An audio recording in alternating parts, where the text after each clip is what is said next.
Alam nyo ba guys na pwede na tayong bumili ng mga gusto nating bilhin sa TikTok shop gamit yung TikTok Pay Later?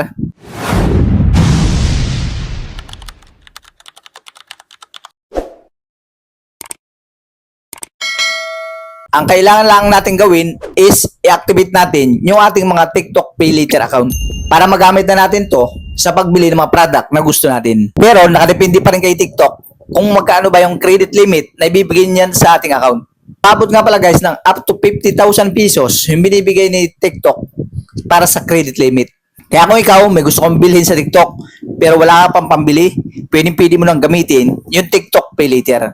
Kaya sa video na to, ituturo ko sa inyo kung paano ba i-activate yung TikTok Pay Later natin. Alam niyo ba guys na nagamit ko na yung TikTok Pay Later ko dahil nagkaroon na ako ng 5,000 pesos sa aking TikTok Pay Later na credit limit. Pag magpapail pala kayo guys, pwede kang pumili dyan. Makikita naman ninyo guys, pag mag-fill up na kayo or i-activate ninyo yung inyong TikTok Pay Later, makikita na ninyo kung tuwing kailan ba kayo magbabayad. Kaya kung on time kayo magbayad, lalaki ng lalaki yung TikTok Pay Later limit ninyo up to 50,000 pesos. Kaya kung gusto mong malaman kung paano ba i-activate yung TikTok Pay Later mo, tara, punta na tayo sa tutorial. Let's go! So, punta na tayo sa TikTok account natin guys. Okay, click natin yan. Then, nandito na tayo sa ating account, no, sa dashboard ng account natin. Then, click natin guys itong shop. Okay. Ang limit dito guys is up to 50,000 guys, no? Yung pwede nating, yung credit limit natin. So, ngayon guys, punta tayo dito sa shop. Click natin yan. Then, makikita natin dito guys sa task yan. Di ba, nakaganyan yan. I-ano lang nyo dito. Yan, ito, kung mapapansin nyo guys, nakalagay. Pay later 50k. Click natin yan guys para ma-activate natin. Yan. Kaya kung mapapansin nyo guys, credit limit of up to 50,000. TikTok Pay Later, no down payment, up to 12 installments. Get approved and minutes, di ba? Kaya click lang ninyo guys itong check my credit limit. Dito natin malalaman kasi yung limit ng natin. Kung magkano ba yung ating magiging apira dito sa TikTok Pay Later natin. By continue your knowledge that Pay Later. Click natin continue. Okay, gawa lang kayo ng password yan guys ha. Then click ninyo yung next. So nakalagay dito, add your information. Click natin continue.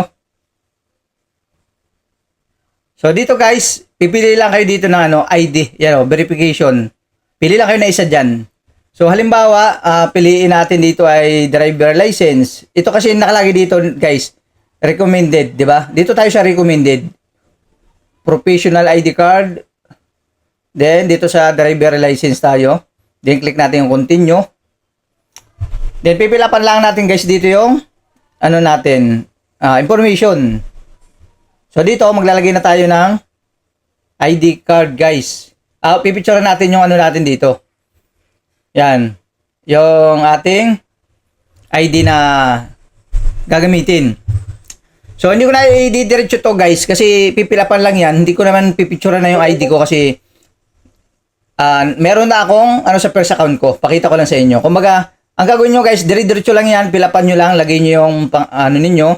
Names. Yan, dire-diretso lang yan. Then, magka na-aprobahan kayo guys, makikita na ninyo yung laman ng inyong TikTok Pay Later. Yan, katulad nung sa akin guys pakita ko sa inyo. Natin yung TikTok Pay Later ko. Click natin. Kung magkano yung laman. Yan, lumaki na yung laman ng ko guys Lumalaki kasi nakapagbayad na ako. Yan Kung mapapansin nyo guys, may 6,390 na yung aking laman na pwede kong gamitin guys to pag bibili ako dito sa TikTok. Di ba? Kung mapapansin nyo guys, credit limit ko 8,100 kasi nung una 5,000 lang yan. Di ba lumalaki? Kasi good payer tayo. Madali lang guys yung magbayad. Pag may GCash kayo, pwede sa GCash, 7-Eleven.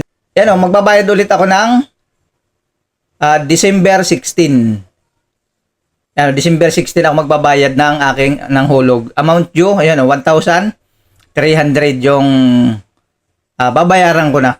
Di ba? Noong nakaraan kasi 500 lang yung binayaran ko kasi lang yung kinuha ko dito, halagang 1,000 lang. Kaso nadagdagan, nakakuha na naman tayo ulit. Kaya naging 1,000 na. So, di ba? Yan na guys yung pera natin, 6,000. Napakaganda guys kasi pagka halimbawa, may kailangan ka, di ba? Wala kang hawak na pera, pwede natin gamitin yan. Pero siyempre, utang pa rin yan, guys. Kumaga, inuutang pa rin natin. Di ba? Para lang naman to guys sa para lang sa talagang nangangailangan. Magkakaroon kayo, di ba? Pwede kang bumili ng kahit anong bilhin nyo guys gamit itong TikTok Pay Later na to. So yan, pag na-set up nyo guys, ganyan yung lalabas, makikita na ninyo yung limit ninyo. Once na naaprubahan kayo ni TikTok. Kaya gano'n lang guys ang gawin ninyo. Pilapan nyo lang yung mga hinihingi para ma-activate ninyo, no?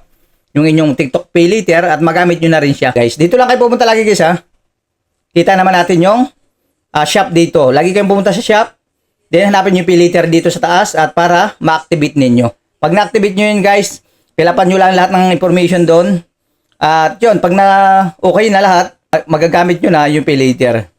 Yan, monthly yan guys ang bayaran yan. So yun lang guys, no? At yun, sa mga may katanungan, comment lang kayo guys at sasagutin natin yan. And kung nakatulong sa inyo yung video na to guys, don't forget to like, no? And siyempre, i-subscribe nyo na din. I-hit nyo na rin guys yung notification bell para update kayo sa tuwing panibago naman tayong i-upload na video. Yo, maraming salamat sa panonood. Kita-kits na tayo sa next video.